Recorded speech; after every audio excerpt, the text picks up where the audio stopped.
Good morning. It's an exciting day.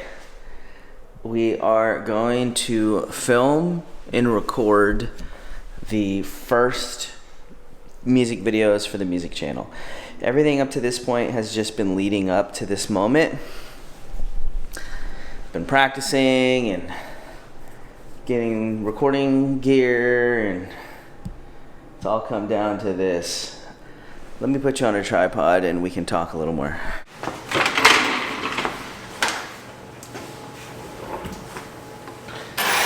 Okay, it's early in the morning. I guess this would be kind of cool to talk about a couple things real quick. I was a full-time musician. I don't even remember what years. From year blah blah blah to blah blah blah. And at that time, artists were starting to blow up on the internet, right? So before that, the music industry was very traditional, where you wrote songs, you recorded songs, you made an album, you went out and toured the album, and you hoped that you got on tour with a bigger artist, and you sold physical units, CDs, right? I'm kind of old. That's how the music industry was, right? And then about the time I was in the music industry was right about the time that streaming started to become very popular. And I'll never forget, I was doing things the traditional way. I was playing every weekend. I had a 3-hour set list. If you go back far enough, you can find some of the old live recordings. Anyways, when I started seeing this happen in the music industry, I'll never forget, and I'm not talking bad about anybody, right? But there was this artist named Marion Hill. They're like an electronic band, kind of. And one of my buddies took me to their show up in Portland, and I'll never forget, it was a smaller venue, but it was sold out. And I was like, okay, cool, I'd love to be at this stage. And then they only had 8 songs. Period. One of their songs went viral on the internet, made their whole career, and they only had 8 songs. They went on tour with 8 songs. The reason that I remember this so vividly is, like, the set was cool, and then I remember they were at the end of their 8 songs, they were like, well, we only have 8 songs, so we're just gonna play 3 of them again to make up our set list. I was like, what? Because here I am with a 3-hour set, playing bars and coffee shops and venues and wineries, thinking that's how you made a music career, and these dudes went on tour with an 8-song set list, and they played 3 of those songs over again. That's when I knew the music industry was going crazy, which led me to do Song a Week 2017, which is crazy. So I read an article, I think it was by Jason Mraz, and he said that he wrote a song a week for, I don't know, a year or something like that. Anyways, so I was like, okay, so in that moment, I decided I was gonna stop touring, which I got a job at Guitar Center at that time. And I am going to make a song a week for a whole year, right? People thought I was crazy. My closest friends are like, you'll never accomplish that. And to burst everybody's bubble, I did accomplish that.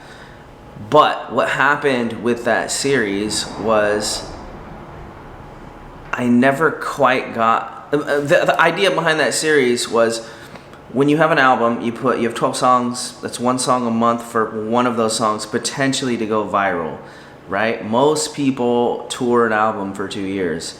So that takes it down to 1 song every 2 months.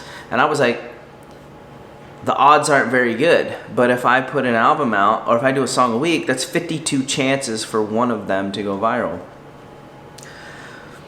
A couple of them kind of did something, but nothing really ever went viral. But what I gained from that was camera skills. In the beginning of that series, I had a camera dude that was helping me with all of the video and photo work as I just did the music, right? And of course, you can't expect somebody to be that hardcore about your stuff as much as you. And of course, I lost their help for one reason or another over the series. And which brings me to Brandon Desjardins. He taught me how to use a camera, how to use Lightroom, how to edit video. This is why I have so much love and respect for this kid, which is why he was the first 30-day bus build and the only client that I ever did. Because without him, I wouldn't be where I am today. And he sat down and showed me everything I needed to know about social media and how to use a camera, and I'll forever be grateful for him for that. And I started doing my own music videos for the Song of the Week series. And by the end of the year, I had a whole new passion for a whole new creative outlet in video, which is how we're here and led to everything that happened after my music career. I fell in love with video, I fell in love with storytelling, I fell in love with visuals, and it made more money than my music ever did. Pretty simple, right? So, where I'm going with this story is music has always been in the back of my mind. I miss it. I miss performing live. I miss sitting in front of a recording desk in making music. I've missed it for years. I've been talking about it for years. And I'm the type of person, I like to do the things that I want to do. But, you know, we are all adults. We're all humans. We all have bills. So I know that I can't go all in until it starts paying the bills, but that is how we are here. I set a goal to just put out one song a month on the first of the month. And it's just a small, tiny goal just to get me doing what I love to do again. I love video. I don't want to make you think I don't love video. And that's how I make a living now. But I want to at least give it something, you know, a little bit of my time. And then, you know, as I've talked about my music career and the things I want to do, it's got there's some hype building behind it. This YouTube channel got monetized in just 3 weeks. Thank you again. And I'm thinking that we might actually be able to make some money doing this time, with all of my knowledge in social media and marketing that I have now compared to back then. Because back then, and I listened to some of my old music, which I haven't listened to in a long time, and I was like, this music actually isn't that bad. I was thinking it was terrible because it never worked, right? But the music actually wasn't that bad. I just wasn't good at promoting it. I wasn't good at marketing at that time, which I've done a lot since then, you know? In case you don't know, like, one of my biggest accomplishments with my bus life social media career is I literally had my school bus on a Super Bowl commercial. Like, to be a part of that world, you gotta be like Kanye West or Britney Spears, and I did it with a school bus, which I'll never quite understand, but I kind of took bus life as far as it can go. And then some. But now I want to give music a little bit more of my time, and I want to apply the lessons that I've learned with marketing and things like that. So today, I had no intention of sitting down and telling you that story, but it just kind of happened. So we're going to let the universe tell it for whatever reason. Today we are going out and filming the first music video of this series and the comeback of this new career, and I'm very excited. And I don't know if I really get nervous, to be honest. I'm gonna keep it super simple.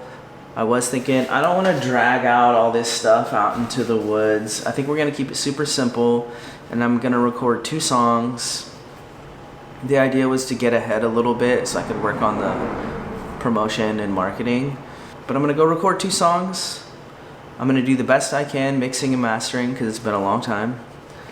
And we're gonna make some cool visuals, and it's like the 28th right now, which means this song's coming out quickly, so we don't have much time to like put it together. But so today's gonna be behind the scenes of making this dream happen and seeing where it goes. So right now we need to go put an SD card in my old Zoom Live track and figure out how to make it record.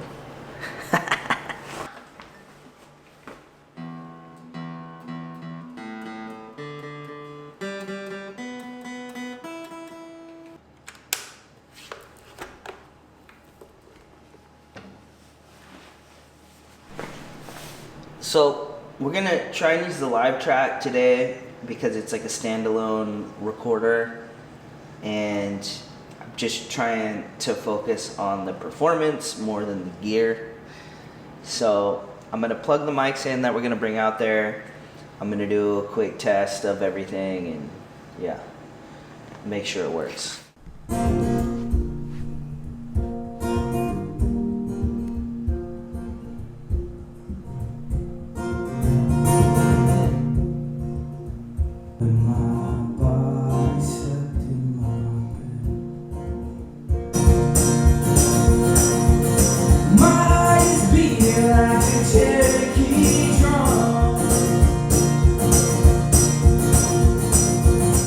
Y'all, look who's here. Sup? So, we just did a signal check. Everything's working. Go. We're gonna have to rely on the gear to make sure it works. Yeah, it's kind of drizzling out right now too, so. Yeah, so it's raining right now. Yeah. So we were planning on shooting outside, which we still are. But we still gotta pack up anyways, so I'm running late. We were hoping to be headed to location at like 9. It's like what? 9 right now? 9 right now. We still gotta pack up. Yeah. But we did a signal check. Everything seems to be working. Mike's here to give me a hand with the camera work. And I think we're gonna go pack up and head out to location. All right, Chuck. We are, we're gonna start loading the truck. Bye-bye. We don't have that much time because we have a live premiere tonight at 5. What's okay? Yeah. The I don't girls, think she wants you to leave. the girls are staying here.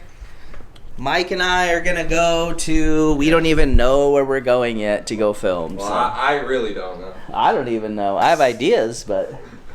All right, babe. I'm gonna go make some magic. You gotta fly the drone, Ember.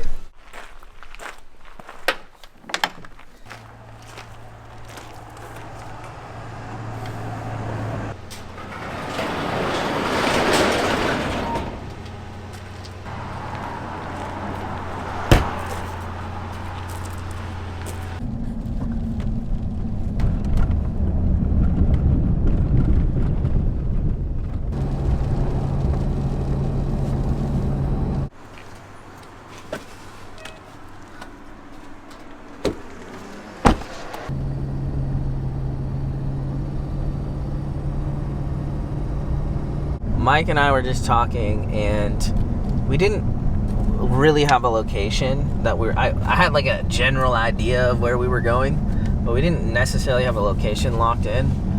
And I was kind of thinking like a tree kind of vibey background, and I was going to a spot I know like that. And then as we're out here, Mike and I were talking, and I know another spot where we could be right on the lake. So right on the shoreline, and the lake could be the background, which I think could be super cool. So we turned around, and we're gonna go try for that. Now here's the thing too, this is all public land. So there's no guarantee any of it's open. We're just hoping that they are. So we're gonna go that way. We'll both find out whether we land it or not.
just got to the location. Look at this. We got this gigantic fire pit. We got the truck against that just painting of the background. Gorgeous. I'm glad we came to this one. It just gives it so much more depth than just some trees. Like, there's a lot of dimension. I'm stoked, and it's not too loud. So we are running out of time, so we better get to it.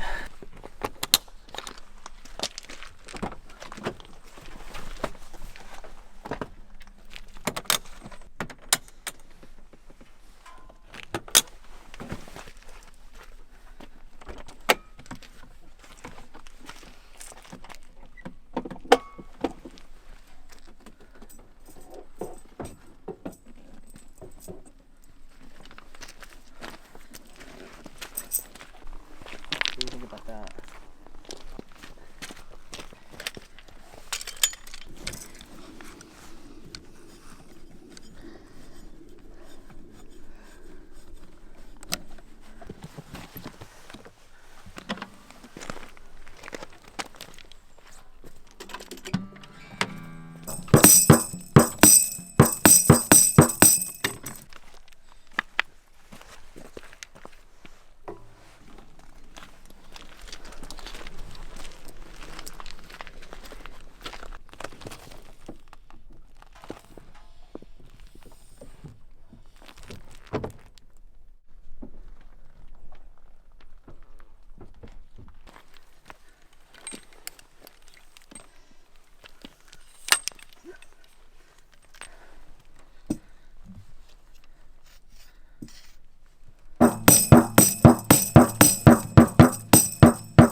I'm a little worried about that moving.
Good.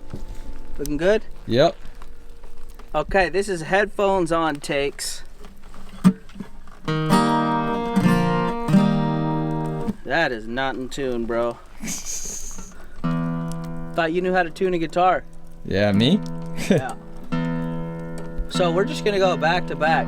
Alright. We'll do this one again, and then we'll do bone, or you know what I'm saying? Yeah, I got you. And then, because we've already got it,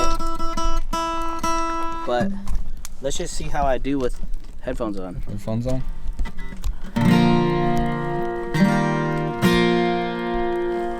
It's a lot better. So these are the headphone takes. I was riding dirty before, trying to do it raw. You know what I'm saying?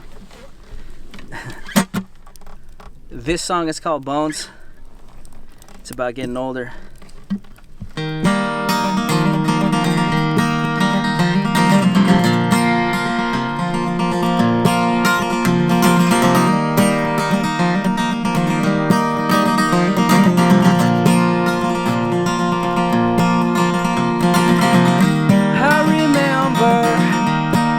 Time when I was young, riding my bike and sticking out my tongue.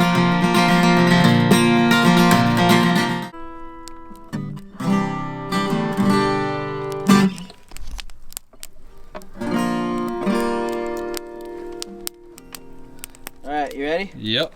This is headphone takes, and this is song called Vagabond by a band named Camp. Yeah. Vagabond dreaming takes me through the night. Sipping whiskey by the river, living out of sight. I'm honestly not sure if this is going to stay what you see, like acoustic guitar and suitcase drum and all that. It might evolve. I don't know. This is just what I know, and I guess I wanted to start with some live videos and some live recordings.